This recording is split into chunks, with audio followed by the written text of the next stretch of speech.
გოგვის მარცვალე. საუბარი მე-16. მე-16 შეგონება. იესომ თქვა: ის, ვინც ახლოა ჩემთან, ახლოა ცეცხლთან და ის, ვინც დამშორდა, შორსაა სასუფევლისგან. თომა 86. იესომ თქვა: მოდით ჩემთან, რამე თუ მსუბუქია უღელი ჩემი და მეუფება ჩემი იოლი. თომა 24. იესომ თქვა: ის, ვინც დარწყულდება ჩემს ბაგეთაგან, გახდება ჩემნაირი და მე შევიქმნები მსგავსი მისი და დაფარულნი გაცხადდება მისთვის. თომა 112.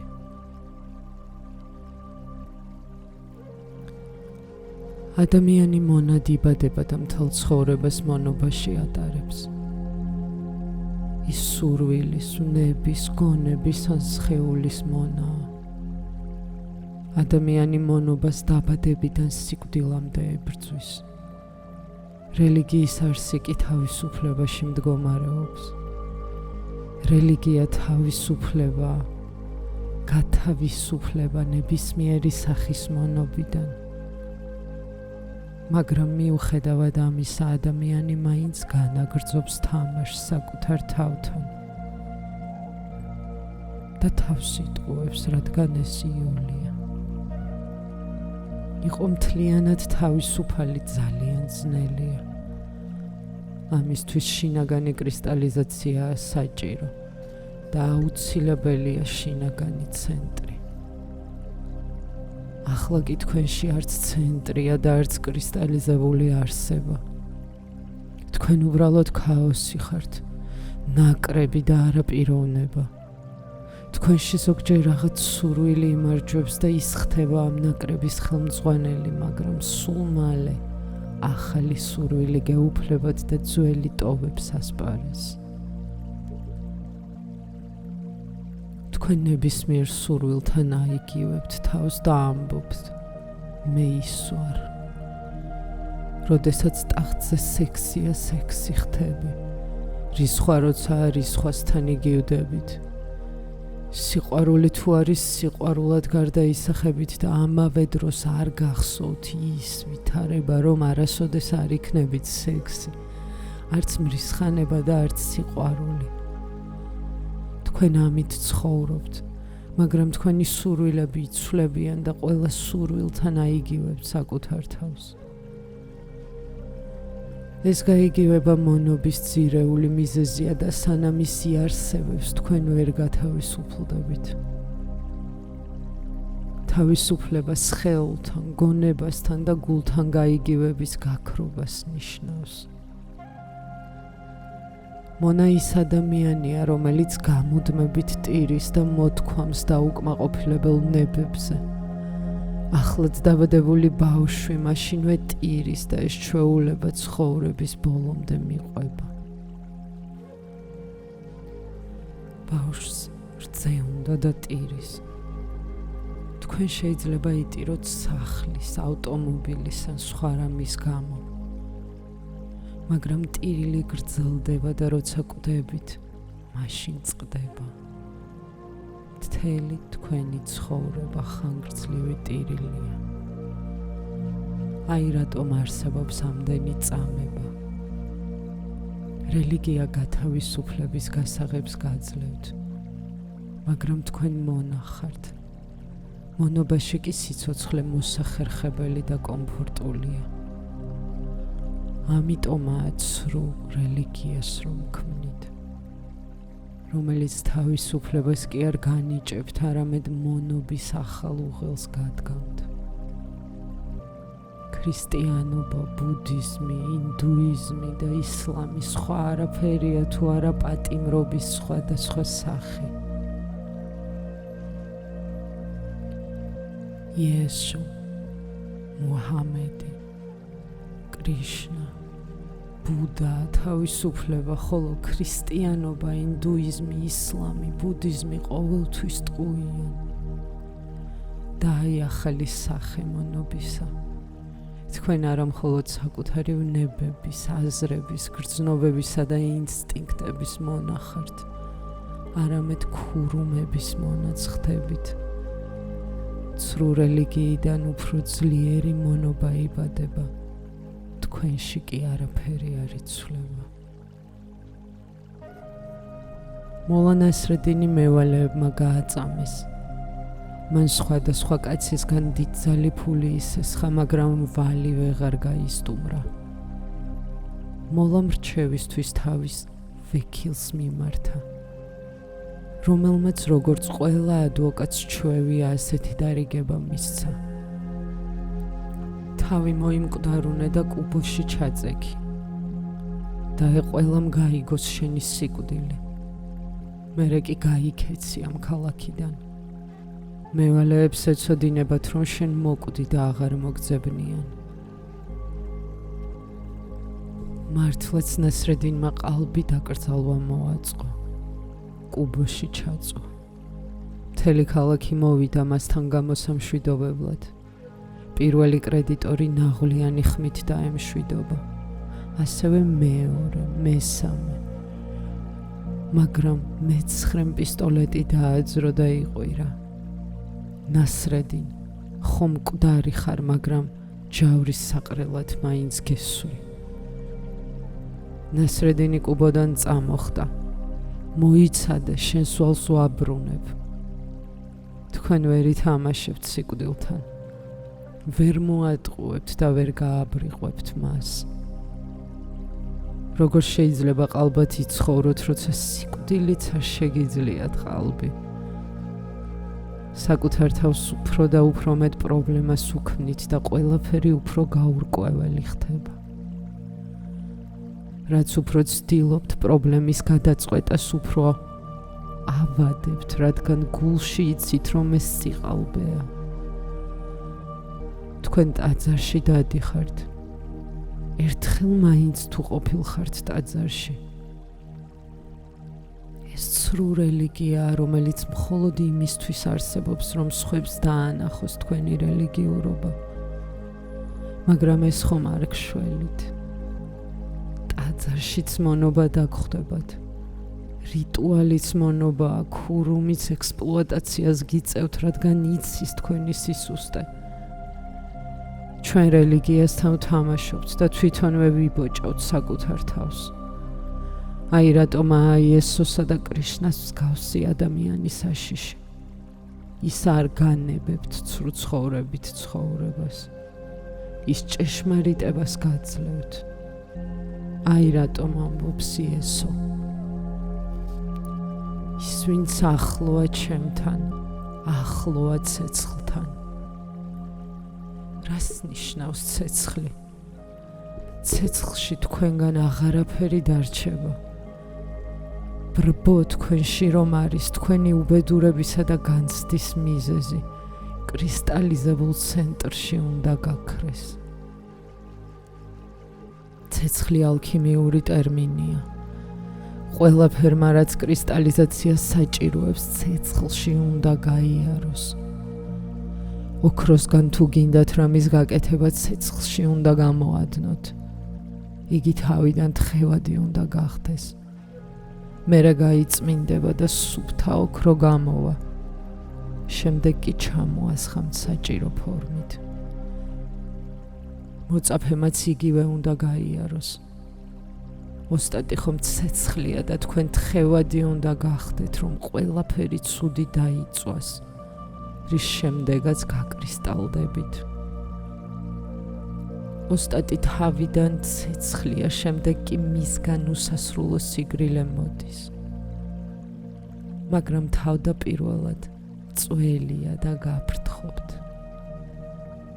ადვილია ქურუმთან მიხვიდეთ, რადგან ის ისეთივე ყალბია, როგორიც თქვენ. არავითარი საშიშროება არ არსებობს და თქვენ ეს მოგიხსენებათ. ადვილია რიტუალის შესრულება, რადგან იცით, რომ ის სიცრუეა. მაგრამ იესოსთან მისვლა აძვნელი. თქვენ ცეცხლს უახლოვდებით და რაც უფრო ახლოს ხართ, უფრო მეტად გრძნობთ, რომ იწვით. მოწაფე მართლა ახლოს მიდის. გამბედაობა სიკრებს და ოსტატს უფრო და უფრო უახლოვდება. ის გაივლის ცეცხლში, მაგრამ ცეცხლში გავლის შემდეგ იგი უკვე სხვანაირია. უბრალო ლითონი კეთილშობილი გახდა. რკინა ოქროდ იქცა და ეს ტრანსფორმაცია იყო. როცა მე ტრანსფორმაციაზე ვსაუბრობ, გულისხმობ, რომ მას წარსული არ აქვს. წარსულში ხანგრძლივობა თუ არსებობს, მაშინ გარდასახვა არ იქნება. თქვენ ჩვეულებრივ სწორედ ამას აკეთებთ ხოლმე. საკუთარ თავს ნაწილობრივ ცვლით. ეს ჭრელი საბანია და არა რევოლუცია. ამიტომ თქვენ არ გარდაისახებით. სადღაც ნაწილობრივ შეიცვლებით. მაგრამ ძირითადად კვლავინდებურად რჩება, რაც ისეთი ძლევა მოსილია, რომ ახალი, რასაც გააკეთებთ, დიდხანს ვერ დარჩება. ადრე თუ გვიან ძირითადი შთანთქავს მას და ის ისევ ძველ სახეს დაიბრუნებს. თქვენ ავადმყოფობა, სნეულება ხართ და ამ სნეულებას აუმჯობესებთ. თქვენ სიმახინჯეს ალამაზებთ, მაგრამ ავადმყოფობა მაინც რჩება. გარდასახვის წარსულში არ აქვს ხანგრძლივობა. თქვენ თლიანად იკარგებით და რაღაც ახალი იბადება. სწორედ ახალ დაბადებასა და აღორძინებაზე გესაუბრებათ იესო. ძველი მიდის, ახალი მოდის. ეს ახალი ძველიდან როდი მომდინარეობს, ის სრულიად განსხვავებულია. აი რატომაა ეს ახლად დაბადება და არა ძველი, რაც სახეშეცვლილი გაგრძნობინებს არსებობას. ძველი არარაობაში გაქრა, გაჩნდა ახალი, რაც უწინარ იყო. ეს საბოლოო გათიშვაა. ძველი განშორებულია. მოდის ახალი და მათ შორის მიზეზობრივი კავშირი არ არსებობს. ამის გაგება გაგიძნელდებათ, რადგან მეცნიერული განათლება თქვენს გონებას მიზეზობრიობით ძაბავს. ჩვენ ვფიქრობთ, რომ ყველაფერს თავისი მიზეზი აქვს. ბუდაც და იესოც განპირობებულნი არიან თავისი წარსულით. არა თუ ესე ფიქრობთ, ყველაფერს დაკარგავთ. წარსული უკვე აღარ არის. ბუდა სულ სხვაა. იგი უწინ არ არსებობდა. იყო გაუტამასი თარდღა, მაგრამ არა ბუდა. ძველი არარაობაში გაქრა. ახალი არაფრიდან მოვიდა. ახალი ძველიდან არ ჩნდება. ის ძველის ადგილს იკავებს. ძველი უნდა გაქრეს. ახალი კი იპოვის ცარიელ ადგილს გულში და დაივანებს იქ. ეს ჩაბნელებულ დაგმანულ ოთახს გავს. დარაბების გახსნისას ნათლით რომ აივსება.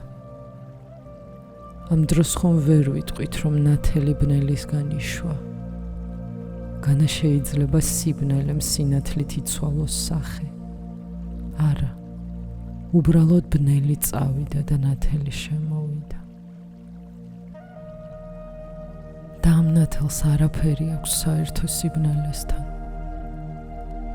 ის არ შობილა მისგან და სულ სხვა. ის კართან იცდიდა. კარი გაიღო და ნათელიც შემოიჭრა. საჭიროა მხოლოდ კარის გაღება. თქვენ მედიტირებთ და ლოცულობთ. თქვენ კარებს აღებთ. ძველი სიბნელე ქრება და ნათელი იკავებს მის ადგილს და ამ ნათელს არაფერი აკავშირებს წარსულ სიბნელესთან. ისინი სხვადასხვა განზომილებებია. შეეცადეთ ჩასწუდეთ ამას, რამე თუ ეს ის სასწაულია, რომელსაც ყოველთვის იძლევა რელიგია. მეცნიერება ვერ იგებს ამას, რადგან იგი ცვალებადობისა და დროის ტერმინებით სარგებლობს. რელიგია კი დისკრედიტულობის, ტრანსფორმაციისა და მუტაციის ცნებებით. არ შეიძლება თანდათან გახდა იესო ან ბუდა, რადგან თქვენი მე ბარიერია, რომელიც მთლიანად უნდა დაიწვას. თქვენ უნდა მოკვდეთ და როცა ქრისტე შემოვა თქვენში, თქვენ იქ აღარ იქნებით და იგრძნობთ, რომ წარსული სიზმარი იყო, რომ თქვენ არ იყავით და მაშინ სურვილებთან გაიგივება გაქრება. იესო ცეცხლს გავს. თუ მას უახლოვდებით, სიკვდილისთვისაც უნდა იყოთ მზად, რადგან იესო თქვენს სიკვდილს ნიშნავს. აღორძინება და განახლება შესაძლებელია მხოლოდ თქვენი სიკვდილის შემთხვევაში. და თუ სიკვდილის გეშინიათ, გაექცევით იესოს, არ მიუახლოვდებით მას, ეს საშიშია. იგი უფსკრულს გავს. თქვენ აცახცახთებით და გადაეშვებით. იესომ თქვა, ის ვინც ჩემთან ახლოა, ახლოა ცეცხლთან. სიკვდილის გვერდით ძველი ქრება, უბრალო მეტალი დნება და იქვე იესო ნიშანდობლივ სიტყვას ამბობს. თუ გაუძლებთ იესოს ცეცხლის მხურვალებას, მაშინ შესაძლებელი გახდება განახლება. ის, ვინც ახლოა ჩემთან, ახლოა ცეცხლთან და ის, ვინც დამშორდა, შორსაა სასუფევლისგან. და თუ მოწაფე გაივლის ოსტატის ცეცხლში, მის წინაშე ახალი სამყარო გადაიშლება. ეს იქნება ღვთის სასუფეველი, უკვდავების საუფლო და ჭეშმარიტი სიცოცხლე. თუ იესოსგან გარბი ხართ, თქვენ გაურბიხართ ცათა სასუფეველს. პრობლემა ის არის, რომ ხან შორდებით და თან ხან უახლოვდებით. როცა სასუფეველი გიზიდავთ, ახლო მიდიხართ მასთან, მაგრამ მაშინ ცეცხლის მხურვალებას გრძნობთ და გაქცევას ცდილობთ. ერთხელაც თუ აღმოჩნდებით გასხივოცნებული ადამიანის გვერდით, ეს მთელი ცხოვრების პრობლემად გექცევათ, რადგან არ გეცოდინებათ. გაექცეთ თუ მის გვერდით დარჩეთ. როცა შორს ხართ, იმაზე ფიქრობთ, როგორ მიუახლოვდეთ მას. შორს ხომ ცხუნვარებას ვერ გრძნობთ. თქვენ ცდილობთ მიაღწიოთ აღთქმულ მხარეს, რადგან ეს თქვენი შესაძლებლობების სრულ რეალიზებას ნიშნავს. ამის გარეშე კი ვერ შობთ და დასაბამსაც ვერ მისცემთ ვერაფერს. უამისოდ უსარგებლოდ, უაზრობად და კოშმარად გექცევათ სიცოცხლე. თქვენი გზა არ საით იქნება. თქვენ ერთ ადგილზე მორბენალს დაემსგავსებით, ტყუილად რომ ირჯება, მხოლოდ აღთქმულ მხარეში გაიფურჩქნებით და იყვავილებთ. ეს კი მხოლოდ იმ ადამიანის გვერდითაა შესაძლებელი, ვინც უკვე ყვავის. სწორედ მაშინ გაღვივდება თესლი, როცა ცეცხლში საწრთობად მზად იქნებით. მოწაფის პრობლემა სწორედ ეს არის. იგი ოსტატთან მიახლოებისას მთელი სხეულით და გონებით გაქცევაზე ფიქრობს. ცდილობს გამონახოს ამისათვის ყოველგვარი შესაძლო ხერხი. გაქცევისას კი უკან დაბრუნების სურვილი იპყრობს. ამ დროს არის საჭირო საბოლოო გადაწყვეტილების მიღება, რათა უკან გასაქცევი ყველა გზა ჩაიქცეს. მაშინ შუა გულცეცხლში აღმოჩნდება და ვერსად გაიქცევა. ამ დროს მართლაც ახლოს ხართ იესოსთან. უკან დასახევი გზაც არ ჩანს. დგება წამი, რომლის შემდეგაც უკან მობრუნება აღარ შეიძლება. როცა ცეცხლში შეხვალთ, შეგიძლიათ სასუფევლის ნათება იხილოთ. ამ დროს ცეცხლი აღარ წვავს და თქვენ ბედნიერი და ნეტარი ხართ. სასუფეველი ახლოს არის და მისი ნათელი გინათებთ გზას. მერე ცეცხლის აღარ შეგეშინდებათ და შვებას იგრძნობთ, რაც ცხოვრებაში ჯერ არ განგიცდიათ. მაგრამ თუ ცეცხლში შესვლისას გაიქცევით, უბედური იქნებით. თქვენ კი ახლა სწორედაც რომ უბედურები ხართ. თქვენ ახლა ხომ არ მოევლინეთ ქვეყნიერებას. თქვენ დედამიწასავით ხანდაზმულნი ხართ, უფრო მეტიც სამყაროს ასაკისა ხართ. თქვენ უკვე არსებობდით, რადგანაც რაც ყოფიერებაშია, მასში ვერ რჩება და არ არსებობს ყოფიერებიდან გასასვლელი გზა. თქვენ ინტეგრალური ნაწილი ხართ ყოფიერებისა და ყოველთვის აქ იყავით. თქვენ იდექით ბუდასა და იესოს გვერდით, მაგრამ თქვენი უბედურება ყოველთვის თან გდევდათ. იცოდეთ, ერთხელ მაინც თუ აღმოჩნდით ცეცხლთან ახლოს, ამას ვერ დაივიწყებთ. თქვენზე ის მაგნიტივით იმოქმედებს. მიახლოებას დაიწყებთ და რაც უფრო ახლოს იქნებით, უფრო შეგეშინდებათ. რადგან ცეცხლის მხურვალებას იგრძნობთ და კვლავ გაქცევას დააპირებთ. აი რატომ დაეხეტებით აქამდე. თქვენ ყალბოსტატს ეძებთ, რომელიც არ არის ცეცხლი. მიდიხართ ქურუმთან ტაძარში, ასრულებთ ცრუ რიტუალებს და ყველანაირ ტყუილ საქმეს. ოღონდ გაექცეთ იესოს და კრიშნას, რამე თუ ჭეშმარიტება მხოლოდ მათთანაა, რასაც ცეცხლში გავლით უნდა მიაღწიოთ. ამიტომ თქვენგან მამაცები ერთხელაც გადაწყვეტენ ცეცხლში გავლას. უნდა განიწმინდოთ და ბოლომდე გაიხსნათ. გახდეთ სიცარიელე. სხვა გზა არ არსებობს და მაშინ აღივსებით ღვთიური შემოქმედების სინათლით. გაქრება წუხილი, უბედურება და ტანჯვა. და მაშინ მარად ნეტარნი გახდებით. ექსტაზი თქვენს ბუნებაში და თქვენს ყოფიერებაშია. თუ ექსტაზი რაღაცის გამო ხდება, ის არ შეიძლება მარადიული იყოს, რადგან შესაძლებელია დაიკარგოს. ის მხოლოდ წამიერი იქნება. ნეტარება და ექსტაზი მაშინ იქნება მარადიული, როცა იგრძნობთ, რომ თქვენს არსშია და მაშინ მათ ვერავინ წაგართმევთ. მაგრამ არსი კრისტალიზაციას, გაწმენდასა და ალქიმიურ ტრანსფორმაციას საჭიროებს. ძველი უნდა მოკვდეს, ახალი რომ იშვას და ეს მოწაფემ უნდა გადაწყვიტოს.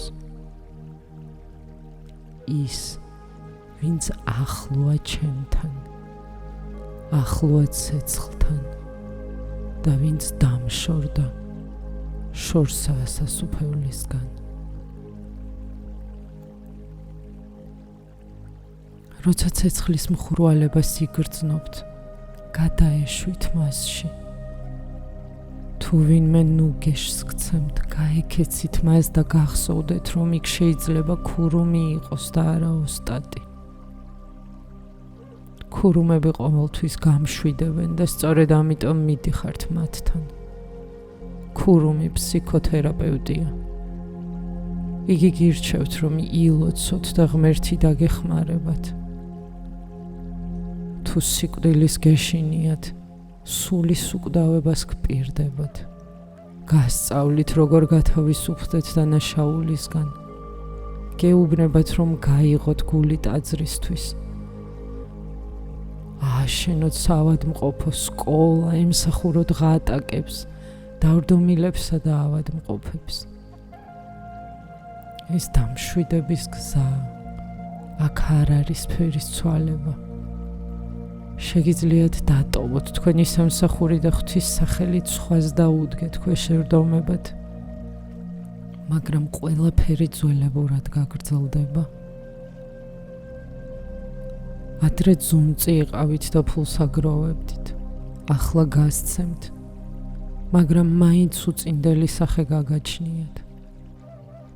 უწინსხვებს არ თმევდით, ახლა გაიღებთ, მაგრამ თქვენი შინაგანი არსი არ გარდაქმნილა. გონიათ სიკეთეს ჩადიხართ, მაგრამ ეს მოჩვენებითია.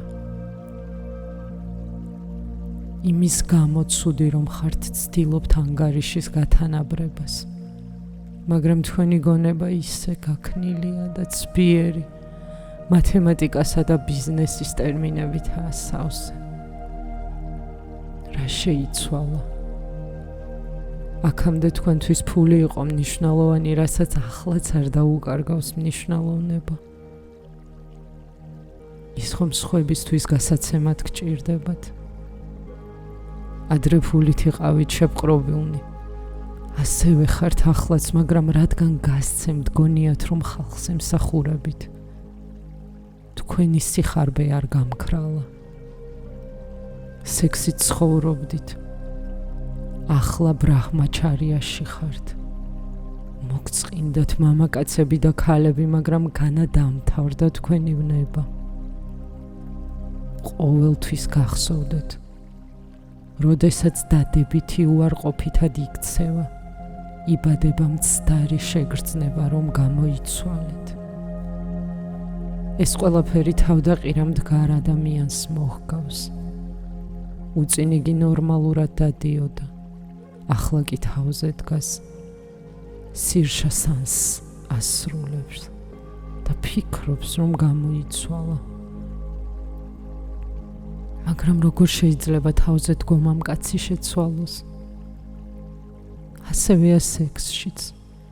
შეიძლება აღარ იცხოვროთ ქალთან, მაგრამ უწინდელი ვნება გაგაჩნდეთ. მოლა ნასრედინის ერთი მოხუცი მეგობარი აბდულა ხარჯის დროს სალოცავად მექაში გაემგზავრა. მას ახლად შერთული ახალგაზრდა და მომხიბვლელი ცოლი ყავდა. გამგზავრებისას მოხუცი წუხდა, რომ ცოლს შეეძლო მისთვის ეღალატა. დაამზადებინა ერთგულების ქამარი და ქალს გაუკეთა, მაგრამ არ იცოდა, სად შეინახა გასაღები. თან თუ გაიყოლებდა, მის განაწყენებას ტვირთად დააწვებოდა უნდობლობა.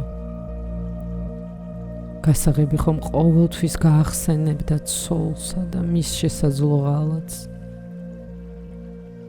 ამიტომ მან ნასრედინს მიაკითხა, რომელიც გვარიანად მოხუცებული იყო. მისთვის ქალებთან დროს ტარების მომენტი გადავიდა. ამასაკში ყველა ბრაჰმაჩარიაზე ლაპარაკობს. ნასრედინიც კიცხავდა ახალგაზრდებსა და მოუწოდებდა, სიჭაბუკე ფუჭად არ დაეხარჯათ. ნასრედინს აბდულამ დახმარებისთვის მიმართა და სთხოვა ერთგულების ქამრის გასაღები შეენახა მისთვის. ნასრედინმა მიუგო. მადლობელი ვარ, გაჭირვებულს რომ გაგახსენდი. ჩემზე სანდო კაცსად ნახავდი. დაიმედებული აბდულა გზას გაუდგა, მაგრამ ერთ საათში მას ჯორზე შემჯდარი გაქაფული ნასრედინი დაეწია ყვირილით. მოიცა აბდულა, შენ გასაღები შეგეშალა. უარყოფით გონებას ყოველთვის ასე ემართება. თუ შესაძლებელია ცვლილება დადებითიდან უარყოფითისკენ, შეიძლება პირუკუც მოხდეს. ეს ერთი და იმავე გონების ორი პოლუსია. ალბათ გაოცდებით თუ გეტყვით, რომ ბრაჰმაჩარიები და მონაზვნები გამუდმებით ფიქრობენ სექსზე, თუმცა ყოველთვის აგინებენ მას. შესაძლებელია წავიდეს ერთიც და მეორეც, მაგრამ შეუძლებელს ვერ შეძლებთ. ამოირჩიოთ ერთი და უკუაგდოთ მეორე. უკუგდებული განმტკიცდება, ჩახშობილი აღმოცენდება. შესაძლებელია მოცილება ორივესი, მაშინ თქვენ არც ქალი იქნებით და არც მამაკაცი. სწორედ ეს აქვს იესოს მხედველობაში, ღვთისსაჭურისებზე რომ ლაპარაკობს. ამ დროს ორივე პოლუსი გამქრალია. სიხარბიდან თქვენ ქველმოქმედებისკენ გადაინაცვლებთ, მაგრამ მაინც ძუნწად დარჩებით. მე მრავალნაირი ძუნწი ადამიანი შემხვედრია, მაგრამ მათგან ძირითადად ორ ტიპს გამოვყოფ. ნეგატიური და პოზიტიური სიძუნწის ადამიანები. პოზიტიური ძუნწი ფულს აგროვებს. საზოგადოება მისი წინააღმდეგია. ნეგატიური კი გასცემს. საზოგადოება მას მხარს უჭერს. მაგრამ ორივე ძუნწია. მოლა ნასრედინი მოკვდა. 6 თვის შემდეგ მის ცოლსაც მოუახლოვდა აღსასრული. ისინი მთელ სოფელში ყველაზე ძუნწები იყვნენ. სიკვდილის წინ მოლას ცოლმა მეზობლის ქალს დაუძახა და უთხრა: შენ უნდა დამმარხო, უნდა გამომაწყო ჩემს შავ აბრეშუმის კაბაში, მაგრამ კაბა უხმარია და მეტად ძვირფასი, ამიტომ გთხოვ, ერთი საქმე უნდა გააკეთო, რადგან კუბოში პირაღმა ვიწვევი, მოაჭერი კაბას უკანა ნაწილი. ამას მაინც ვერავის შენიშნავს და შენთვის რამე შეიკერე. თავიდან მეზობლებმა ვერ დაიჯერეს ნასრედინის ცოლის ასეთი გულუხობა. მომაკვდავი კი ისევ უმტკიცებდა. მომაჭერი, ძალიან ძვირფასი ნაჭერია და გამოგადგება. მეზობელი გაჯიუტდა. აქ შეიძლება მართლაც ვერავინ შენიშნოს, მაგრამ საიქიოში ოქროს კიბეზე შენ და ნასრედინი რომ აივლით, ანგელოზები დაგცინებენო. ნასრედინის ცოლს გაეღიმა და მიუგო. ანგელოზები მე არც კი შემომხედავენ. ნასრედინიც უშარლოდ გავასვენე. ძუნწი, ისევე როგორც მრისხანე და სექსის მოყვარული ადამიანი, იგივე რჩება საწინააღმდეგო პოლუსისკენ სწრაფვა, როდი ცვლის მას. თქვენ ადვილად შეიძლება ეზიაროთ ცრუ რელიგიას, რომელიც გიმტკიცებთ. გიყვარდეს მოყვასი ვითარცა თავი შენი და თქვენ დაჯილდოვდებით. თუ აქ 1 რუპიას გაიღებთ, საიქიოს მილიონს მოგცემენ. ცრუ რელიგია უბრალოდ გეხმარებათ საწინააღმდეგო პოლუსისკენ მოძრაობაში. რაღა თქმა უნდა, ეს ხომ ადვილია. თქვენი გონებაც ყოველთვის მიისწრაფვის საწინააღმდეგო პოლუსისკენ. სუნაგი ადამიანი, საჭმელი რომ მობეზრდება, გემოს ვეღარ ატანს ვერაფერს და ფიქრობს მარხვაზე, რაც სულაც არ ნიშნავს იმას, რომ იგი შეიცვალა. მარხვა უბრალოდ კვლავ დაუბრუნებს მადას, სხეული კვლავ დაემშევა. მარხვა ყოველთვის კარგია ღორმუცელებისთვის. იშიმშილეთ 2 დღე და ნახავთ, როგორ მადიანად შეექცევით საჭმელს. როცა სექსით ცხოვრობთ, სხეული დაკმაყოფილებულია. სექსით შეიძლება მოგბეზრდეთ მხოლოდ 1 დღით. სექსუალური აქტის შემდეგ მამაკაცი ან ქალი ფიქრობს, როგორ მოიშოროს ეს ამაო საქმე. ის ხომ ასე აბსურდული ჩანს. მწვერვალი უკან დარჩა. ახლა მდელოზედ გახართ და გადაწყვეტილებას იღებთ. არადა სწორად იქცევით. 24 საათში სხეული კვლავ დააგროვებს ენერგიას, მადა დაგიბრუნდებას და მარხვას დაარღვევთ. სექსისთვის საჭიროა ერთი დღეღამის მარხვა. როგორც კი ენერგიას დააგროვებთ, მაშინვე იმძლავრებს თქვენი სექსუალური ვნება. მიაქციეთ ყურადღება პოლარობას. ცრუ და ნამდვილი რელიგია არსობრივად ამით განსხვავდება ერთმანეთისგან. ცრუ რელიგია გეხმარებათ საწინააღმდეგო პოლუსისკენ მოძრაობაში. ეს ფერისცვალება არ არის. ჭეშმარიტი რელიგიის დახმარებით ორივე პოლუსის დაშლა და დაწვა შეგიძლიათ. აი რატომ არის ჭეშმარიტი რელიგია ცეცხლი. იესო ამბობს, ის, ვინც ახლოა ჩემთან, ახლოა ცეცხლთან და ვინც დამშორდა, შორსაა სასუფევლისგან. მაშინ ყველანაირი სურვილი, დადებითი თუ უარყოფითი გაქრება. მოდის სასუფეველი, იგი ყოველთვის თქვენშია. მხოლოდ სურვილების გამო ვერ ხედავთ მას. თქვენ ხო ნებებით ხართ შეპყრობილნი. როცა თვალებს ნების ლიბრი გადაეცლება, როცა აღარ იცხოვრებთ სექსით ან ბრაჰმაჩარიათი, არ დაიცავთ მარხვას და ღორმუცელაც არ იქნებით. როცა სურვილები გაქრება, მაშინ თვალებს დანახვა ძალუძთ. მაშინ გამოჩნდება ნათელი და ამ ნათელში სასუფეველი ყოველთვის არსებობს. ის თქვენშია, მაგრამ თვალები სურვილებმა დაგივსოთ. სურვილებს კი გულის გატეხვა და ცრემლი მოაგვთ. ვნებები ქმნიან ოცნებებსა და იმედებს. თვალები დაბინდული რომ გაქვთ, ამიტომ ვერ ხედავთ ვერაფერს. გასხივოცნებული იესოს გვერდით ცეცხლში უნდა გაიაროთ.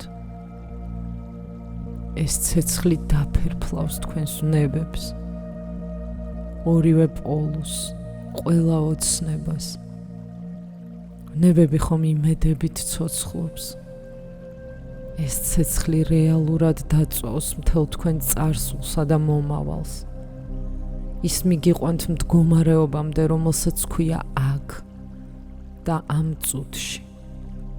უკვე აღარ იარსებებს წარსული და მომავალი. ჩნდება კითხვა, ახლა საით? უნდა იმოძრაოთ საკუთარ არსში.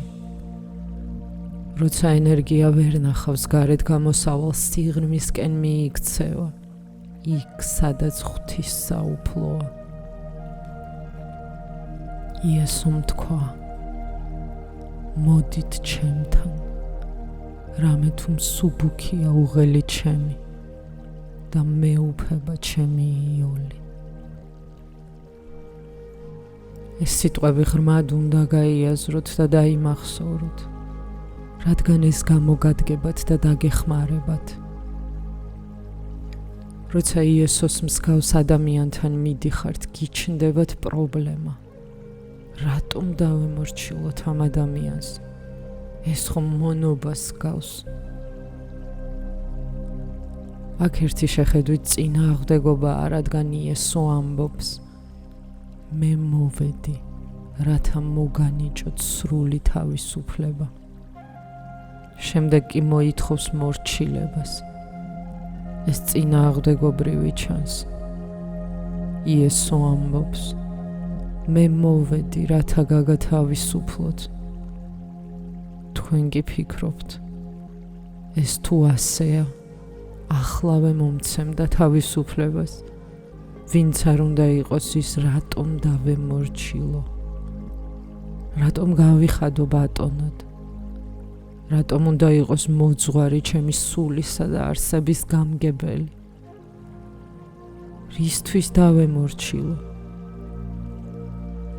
იესო ამბობს, მოდით ჩემთან, რადგან მსუბუქია უღელი ჩემი და მეუფება ჩემი იოლი. ის იძახის, დიახ, მე ვიცი თქვენ იგრძნობთ, რომ ჩემთან ურთიერთობა მონობის სახეობაა. მაგრამ თუ იესო არ გაგათავისუფლოთ, როგორ მიხვდებით, რომ ეს ჭეშმარიტი თავისუფლებაა? თქვენ მხოლოდ მონობას იცნობთ. ყველგან, სადაც კი იყავით, მონობას ეცნობოდით. სიყვარულის სახელით ისწავლეთ მონობა. სიყვარული თავისუფლებას გპირდებათ, მაგრამ შეხედეთ ნებისმიერ ცოლ-ქმარს. ორივე მონები არიან და ეს უღელი მეტად მძიმეა. დადიხართ ამ ქვეყანაზე თავისუფლების საძიებლად და რასაც არ უნდა აკეთებდეთ, სატუსაღოებს ქმნით. მონობის ყველა სახეობა თავისუფლების სახელით არსებობს. ერი მონობა, რასა, რელიგია, სიყვარული მონობის უღელია და ყველას ტვირთად აწევს. მონობის სხვადასხვა სახეობა. შემდეგ კი იესო მოდის და ისიც მორჩილებას გთხოვთ. იესო თვითონაც არ უარყოფს, რომ ეს მონობაა, რადგან ამ მომენტში გონების ამ მდგომარეობაში არ შეგიძლიათ გაიგოთ თუ რა არის გათავისუფლება. ამიტომ ამბობს იგი, მოდით ჩემთან, მსუბუქია უღელი ჩემი და მეუფება ჩემი იოლი. ეს არის ყველაფერი, რასაც გპირდებათ. იესო არ გეუბნებათ, რომ თავისუფლებას ახლავე გაძლევთ. ეს შეიძლება მოხდეს. ცხოვრებაში თქვენი უღელი მძიმეა. ბატონებიც გავიწროვებენ და mbრძანებლობენ. ისინი საშიში და უმობელნი არიან მძვინო არელომებივით. იესო კი გეუბნებათ, რომ იმას, რისი გაგებაც ამ მომენტში შეგიძლიათ, არის ის, რომ მისი უღელი არც მძიმეა და არც ძნელი. და როცა ფიქრობთ, რისთვის დავემორჩილო, მაშინ თქვენ არ ირჩევთ თავისუფლებას. თქვენ რჩებით ძველ მდგომარეობაში, მონობაში თავისუფლების სახელით. რამე თუ თქვენი გონება და ნებები მონობის უღელია და მათგან თავი ვერ დაგიღწევიათ გარკვეული დახმარების გარეშე, რომელიც გარედან მოდის.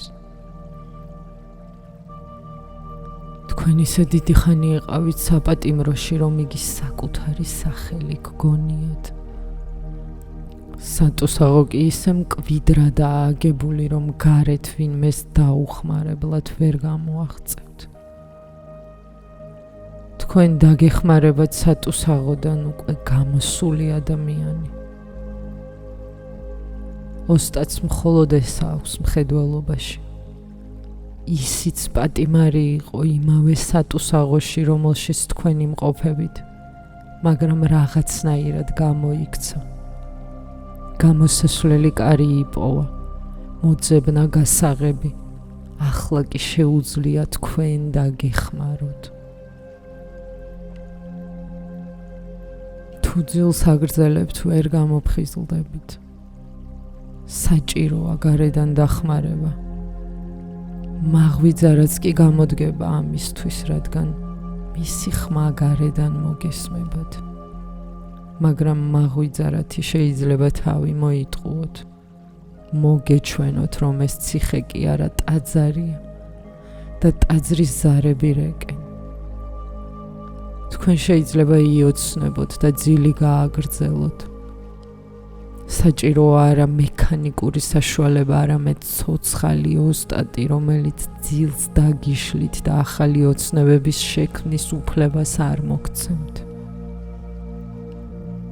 იგი იქამდე გაჯანჯღარებთ, სანამ არ გაიღვიძებთ. იესო ამბობს: ბოლოს და ბოლოს გათავისუფლდებით, მაგრამ ამ წუთს მე შემიძლია დაგპირდეთ მხოლოდ ერთს, რომ უღელი ჩემი მსუბუქია, თქვენ კი მაინც და მაინც მძიმე უღელს ირჩევთ. ერთხელ ოფისში ერთი ძალიან გამხდარი და ავადმყოფური იერის კაცი შევიდა და გამგებელს უთხრა: გავიგე, რომ ღამის დარაჯი გესაჭიროებათ. გამგებელმა ეჭვით შეხედა და უთხრა: დიახ, მაგრამ ჩვენ უფრო სხვანაირი კაცი გვინდა, მოუსვენარი, ურწმუნო, ეჭვიანი, ყოველთვის ხიფათსრომელის, რომელსაც უდროოდ თუ გააღვიძებ, ხოჭ შესხმული ეშმაკი ხდება. ის კაცი ჩუმად ადგა და თქვა: კარგი, მაშინ ჩემს ცოლს გამოგიგზავნით. აი, სწორად ასე ფიქრობენ ცოლ-ქმარი ერთმანეთზე. ცოლ-მქრობა მართლაც მძიმე უღელია. ასეთივე არის დანარჩენი სურვილები და სტიმულები, რომელსაც მუდამ ფუჭი და ამაო მიზნებისკენ მიყავხართ. და თუ ვერ მიდიხართ მიზანთან, ეს უბედურებაა. მიდიხართ და იმედი გიცრუდებათ. ყოველი ვნება აქ თქვენი ბატონია. ვნება კი მილიონია და თქვენ მილიონობით ბატონს ემონებით. თვითოული ვნება თავისი მიზნებისკენ გიბიძგებთ ისე, რომ თქვენზე არც კი დარდობს და თუ თქვენ არ დაყვებით მის სურვილს, ეს უბედურებაა, რადგან ნება ასე იოლად არ დაგტოვებთ. რამე თუ ბატონის ღირსებას ეხებით, ხოლო თუ მის სურვილს დაყვებით, მაშინ იმედი გაგიცრუდებათ, რადგან ეს მიზანი ნების მიზანია და არა თქვენი. საკუთარი მიზანი საიდან გეცოდინებათ, როცა არ იცით თავად ვინ ხართ. მორჩილება ნიშნავს მილიონი პატრონის მაგივრად ერთი ოსტატის ბატონად არჩევას. მისი ბატონობა იოლია, ბევრი რამის გამო. უმთავრესი კი ის არის, რომ მოძღვარი ერთია. ორ ბატონს რომ ემსახუროთ, უბედურებას გადაეყრებით. უფრო მეტი ბატონის არსებობისას უფრო მეტი გაუგებრობა იქმნება. ისინი სხვადასხვა მიმართულებით გიბიძგებენ და მათი მოძრაობების შესრულებისას ქაოსად იქცევით.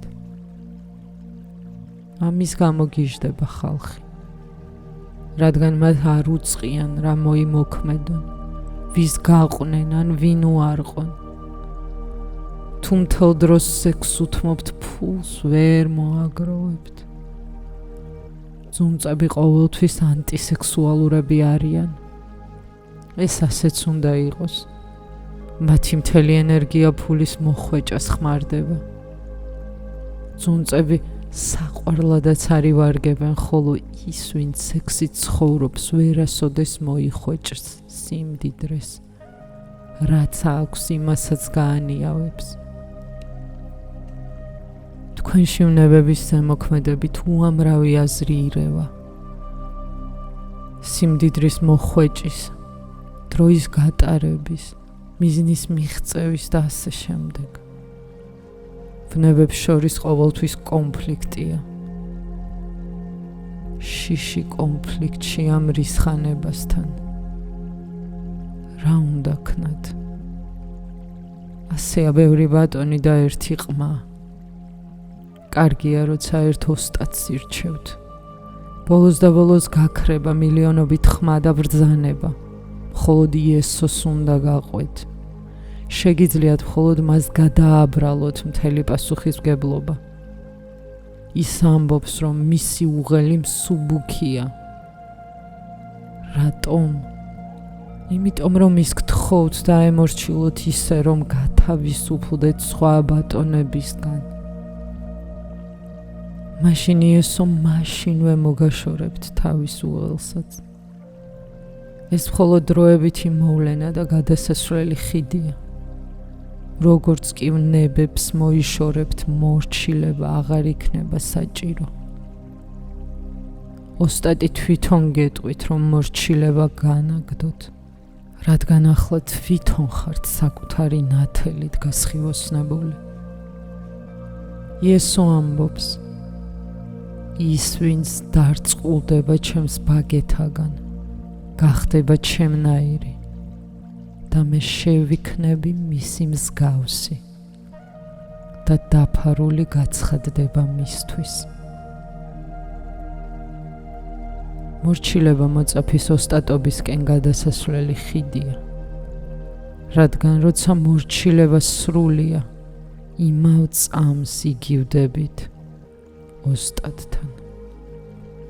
მაშინ აღარ არის კონფლიქტი, აღარ არის ეგო.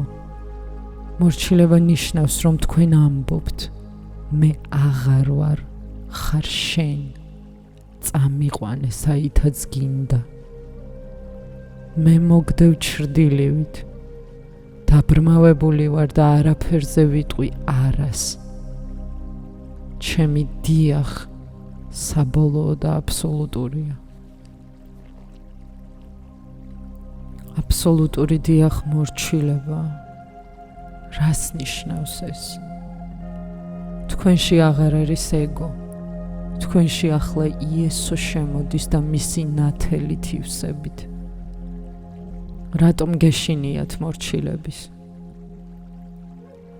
იმიტომ რომ თუ თქვენში კარი ღიაა, თქვენ ადვილად გადასალახი გახდებით.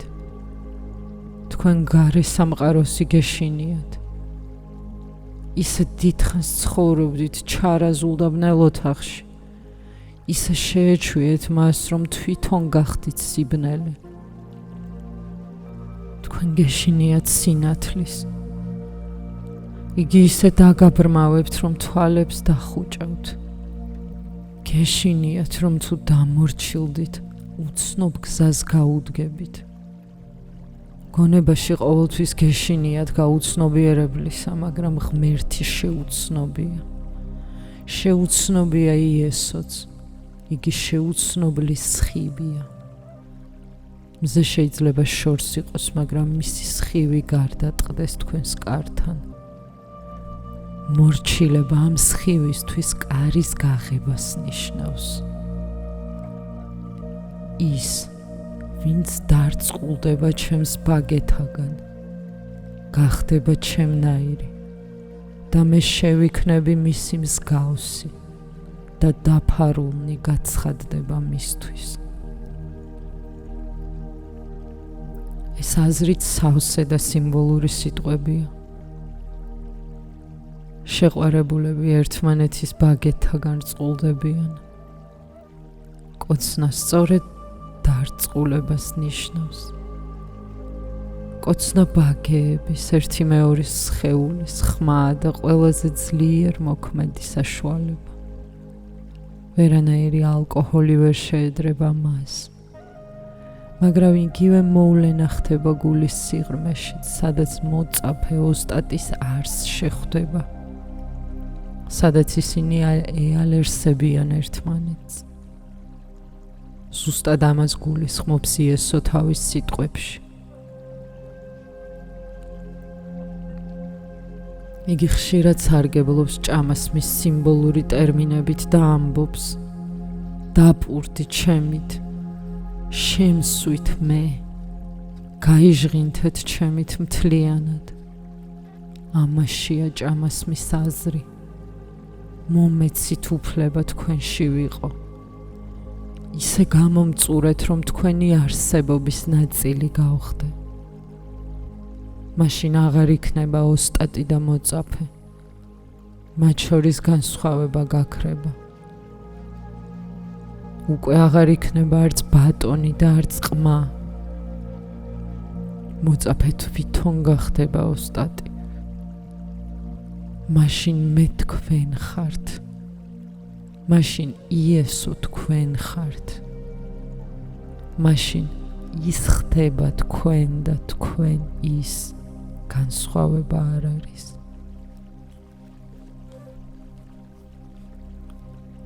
მორჩილება ნიშნავს, რომ თქვენ გაანადგურეთ არსებული განსხვავება, რომ თქვენ მზად ხართ შეხვედრისთვის. ეს შეყვარებულების მსგავსად ხდება. ჩვეულებრივ ფიზიკურ სიყვარულშიც კი თქვენი ეგო მორჩილი უნდა გახდეს. შეიძლება ერთი წამით, მაგრამ ეს აუცილებლად უნდა გააკეთოთ. ერთი წამით მაინც უნდა გაერთიანდეთ შეყვარებულთან. ერთი წამით მაინც უნდა შეერთდეს თქვენი სხეულები. წამის შემდეგ განცალკევდებით და ისევ ორ სხვადასხვა არსებად იქცევით. სხეულები მარადიულად ვერ გაერთიანდებიან. ეს მხოლოდ სულებს ძალუძთ. სხეული მყარია. სხეულები უახლოვდებიან ერთმანეთს, მაგრამ ჭეშმარიტად როდის შეერწყმიან ერთმანეთს. სული კი სინათლეს გავს. როცა სინათლეს აანთებთ, ბნელ ოთახში ოთახი ნათდება. მეორე სანთელს აანთებთ და სინათლე მატულობს. განასხვავებთ პირველ სანთელს მეორესგან. მათი სინათლეები ერთმანეთს ერწყმება. როცა მოწაფე ოსტატს საკუთარ არსში შეღწევის უფლებას აძლევს, ეს სექსუალურ ურთიერთობას გავს მაღალ საფეხურზე. მოწაფე ქალური ნაწილი ხდება, ამიტომ არის საჭირო მორჩილება. ქალი ხომ მაშინ აღწევს მწვერვალებს, როცა მორჩილი და მოყვარულია. ქალი არ არის აგრესიული, მამაკაცისგან განსხვავებით. მას პასიური როლი აქვს. მოწაფე ქალს უნდა ემსგავსოს, პასიური, დამთმობი უნდა იყოს. ხოლო ოსტატი მამაკაცური ფენომენის მსგავსი. გასაგებია, რომ ამის გამო ქალები ნაკლებად იყვნენ ოსტატები. ეს თითქმის შეუძლებელია და ძალიან იშვიათი ხდება. ერთხელ ქაშმირში ერთი ქალი ცხოვრობდა სახელად ლალი. დღესაც იქ ანდაზასავით იტყვიან ხოლმე. კადირმა ორი სახელი იცის, ალლაჰი და ლალიო. ლალი წარმოუდგენლად იშვიათი ქალი იყო. ქალური არაფერი ჰქონდა. მთელი ცხოვრება შიშველი დადიოდა. იყო ძალიან აგრესიული და მამაკაცის გონება გააჩნდა. მას მოწაფეებიც ყავდა. ქალი ოსტატი იშვიათია. სამაგიეროდ მოწაფე ქალი 4-ჯერ მეტი ვიდრე მამაკაცი. შეფარდება ასეთია, 4 ერთთან. მაჰავირის 50,000 მოწაფიდან 40,000 ქალი იყო. მამაკაცი მოწაფე ქალს ვერ შეედრება, რადგან ვერ გახდება ქალივით მორჩილი და დამთმობი. მამაკაცის გონების ტიპი აგრესიულია. მოწაფეს უკეთესია ჰქონდეს ქალური გონება, ხოლო ოსტატს მამაკაცური. ქალი ინიციატივას თითქმის არასდროს იჩენს. წინააღმდეგ შემთხვევაში ის აღარ არის ქალური და მამაკაცი მას არ შეიყვარებს. თუ ქალი მოდის და გთავაზობთ თავს, თქვენ განზე იწევთ. ქალი ელოდება, ნატრობს და ოცნებობს, მაგრამ იგი იცდის. შეთავაზება მამაკაცის საქმეა. მამაკაცმა უნდა აიღოს ინიციატივა. ქალი კი პატარა ბავშვით უნდა იქცეოდეს, ვითომ არ ესმის მამაკაცის სიტყვები. სინამდვილეში კი გეგმავს, ნატრობს და ელისმასთან შეხვედრას. მოლა ნასრედინი ცოლთან ერთად ბაღში პალმების ჩრდილში სკამზე ისვენებდა. მეორე მხრიდან მათ ახალგაზრდა წყვილი მოადგა. ვაჟმა იქვე რომანტიკულად დაუწყო ქალს სიყვარულის ახსნა. მოლასწოლი აღელდა და ყურში ჩასჩურჩულა ნასრედინს. მე მგონი აქ რომ ვართ ვერ გვამჩნევენ. დაუსტვინე და მიახვედრე რომ აქ ვართ. რამე უკადრისი არ ჩაიდინონო. ნასრედინმა უპასუხა. რატომ უნდა დაუსტვინო?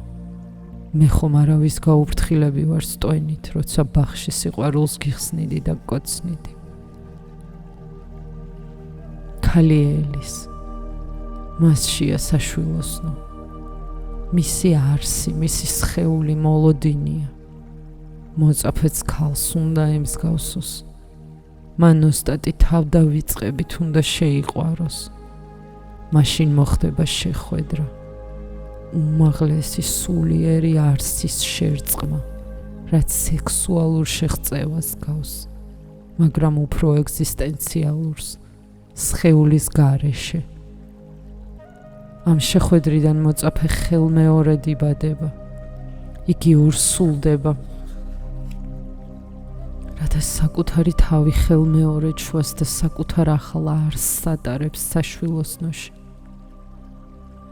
მთელი დრო მოწაფეობისა ოსტატთან ყოფნისა, ნაყოფის მუცლი ტარების პერიოდია, რაც მხოლოდ დიდმა რწმენამ შეიძლება შეგაძლებინოთ. თუ ეჭვობთ, ეს შეუძლებელია, რადგან მაშინ თავს იცავთ, აბჯარს ისხამთ და ფარს იფარებთ. იესომ თქვა, ის ვინც დარწყულდება ჩემს ბაგეთაგან, გახდება ჩემნაირი და მე შევიქმნები მსგავსი მისი და დაფარული გაცხადდება მისთვის. როგორც კი მორჩილნი გახდებით, ოსტატი თქვენთვის კარად იქცევა, რითაც ხსნით სინათლის, ცხოვრებისა და ნეტარების სამყაროს. ინდუსები ამას სატჩიტანანდას უწოდებენ, რაც ჭეშმარიტ ყოფას, ცნობიერებასა და ნეტარებას ნიშნავს. როცა თქვენ საჩინათ ანანდას მიაღწევთ, გასხივოსნდებით და შეგიძლიათ სხვებსაც დაეხმაროთ ცეცხლში გასვლაში, აბსოლუტური გამორწყინების დანახვაში, უკანასკნელი ზღვრის მიღწევასა და მასში შერწყმაში. მაგრამ სანამ ოსტატი გახდებით, თქვენ მოწაფე უნდა იყოთ. სანამ სწავლა შეგიძლიათ, უნდა ისწავლოთ და სანამ სხვების დახმარებას შეძლებთ, იქამდე თვითონ ხართ დასახმარებელი. თქვენ ნება უნდა დართოთ ვინმე სერიოზულად დაგეხმაროთ. ხოლო ასეთი დახმარება მხოლოდ მაშინაა შესაძლებელი, როცა თქვენ აღარ არსებობთ, რადგან თქვენ ახლა დაბრკოლება ხართ. გაუცნობიერებლობისგან გაჩენილი შიშის გამო, სულიერი ზრდის გზაზე მუდამ ბარიერებს ქმნით. ეჭიდებით რა ნაცნობს, ამით ხელს უშლით შეხვედრას, რადგან ოსტატი უცნობია. რჩებით წარსულში, ნაცნობ სამყაროში. შეხვედრა კი მაშინაა შესაძლებელი, როცა უცნობი ნაცნობს ხვდება. ნაცნობი დაიწვება, გაქრება, მას ვეღარ იპოვით. ეს მზის სინათლის ბნელში შესვლას გავს, სიბნელე რომ ქრება. იყავით სიბნელე ოსტატის წინაშე, იყავით თავმდაბალი და კარგად შეიცანით საკუთარი უვიცობა. მაშინ იესოს შეგიცვლით ფერს. ის კატალიზატორია. მორჩილება გცვლით და გასხივოსნებთ. თუ შეგიძლიათ მორჩილებდეთ კოსმოსს, მაშინაც იგივე ხდება, მაგრამ ძალიან გიძნელდებათ, იმიტომ რომ არ გეყოლებათ მორჩილების ობიექტი. ეს ძალიან ძნელი იქნება. ამიტომ არის ქრისტე საჭირო. ის ამ შემთხვევაში სწორედ ასეთი ობიექტია.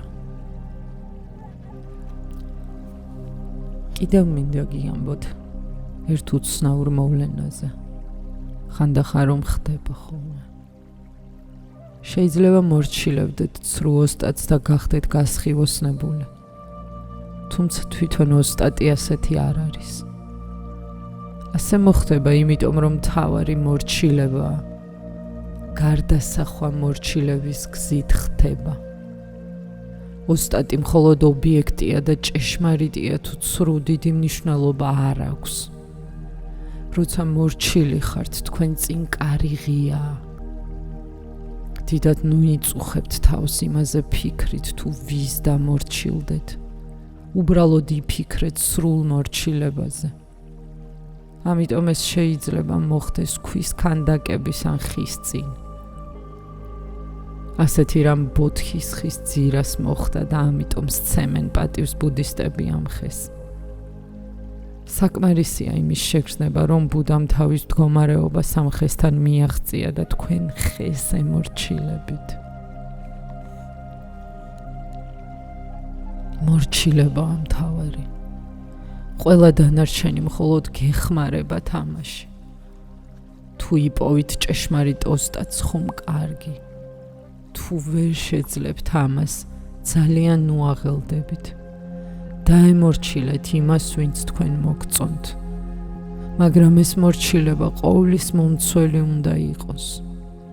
თუ მორჩილება ნაწილობრივია, მაშინ იესო და ბუდა ვერ დაგეხმარებიან. და თუ კი მთლიანია, ისინიც რომ არ იყვნენ უბრალო ადამიანიც დაგეხმარებათ. შეიძლება ეჭვი შეგეპაროთ ამ უბრალო ადამიანის ჭეშმარიტ ოსტატობაში. ჯერ ერთი სანამ არ დამორჩილდებით, ამას ვერც გაიგებთ. დასარწმუნებლად სხვა მეთოდი არ არსებობს. პუდინგის გემო თუ გაინტერესებთ, უნდა გასინჯოთ. თქვენ უნდა დაპურდეთ და დარწყულდეთ იესოთი. ეს არის ერთადერთი გზა. თქვენ გარდაისახებით, თუ დაუჯერებთ და დაემორჩილებით მას. მაშინ მრავალი დაფარული განზომილება გაიხსნება თქვენ წინაშე. ცხოვრება, რომელსაც უყურებთ, ჯერ კიდევ ყველაფერი არ არის. ეს მხოლოდ მცირე ნაწილია მთელის ატომური ნაწილი. სიამოვნებები, რომლებსაც ეზიარეთ, უბრალოდ უაზრობაა. მათში ნეტარების ერთი სხივიც კი არ გამოკრთის, რომელიც დაბადებიდან გეკუთვნით. თუ ჭეშმარიტ თქვენთაგან დაფარულ საუნჯეს იხილავთ, სხვა ყველაფერი ხარახურად მოგეჩვენებათ. მთელ ცხოვრებას სიღატაკეში ატარებთ. იმპერატორი კი თქვენს გულშია და გელოდებათ. აირას ეძახის იესოს სასუფეველს. ნუ იქნებით ღარიბები, როცა შეგიძლიათ მეფე იყოთ. ამისთვის კი გამბედაობაა საჭირო. სიდუხჭირეს გამბედაობა არ სჭირდება.